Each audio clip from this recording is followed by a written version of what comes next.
ఇవాళ చాలా మంది ఆడపిల్లలకి బియ్యం కడిగి అన్నం పెట్టడం చేతకాడల్లా ఎలా వండాలి అని అడుగుతున్నారు.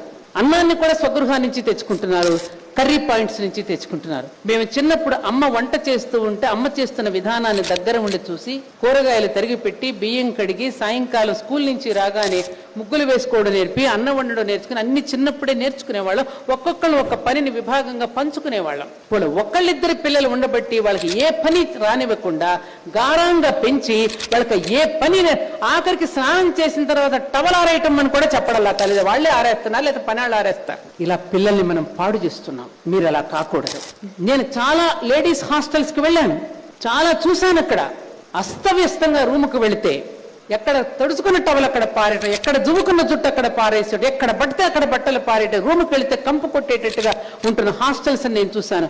హాస్టల్ మేనేజర్స్ చూడు, నీ రూముని నువ్వు శుభ్రం చేసుకోలేని దానివి, రేపు నీ సంసారాన్ని నువ్వు ఎలా తీర్చిదిద్దుకుంటావమ్మా అని అడుగుతాను నేను. తప్పుందా తల్లులు? ప్లీజ్ అండర్స్టాండ్ మీ. మీకోసం చెప్తున్నాను. రేపు భవిష్యత్తులో మీరు చిన్న విషయం కూడా చేయలేకపోతే నిర్వేదానికి గురవుతున్నారు. సెల్ ఫోన్తో అమ్మకు ఫోన్ చేస్తున్నారు, నాన్నకు ఫోన్ చేస్తున్నారు. ఎక్కడో మీరు అమెరికాలో ఉంటారు, చేసుకోలేక అమ్మకు ఫోన్ చేస్తే అమ్మ తిట్టడం, లేకపోతే కోప్పడడం, ఉయ్యాల వారి మీద విరుచుకుపట్టడం, ఈ విధంగా జరుగుతున్నాయి కథలన్నీ. అలాంటి సమాజాన్ని వాళ్ళ నేడు చూస్తున్నాం. కాబట్టి ఉద్యోగం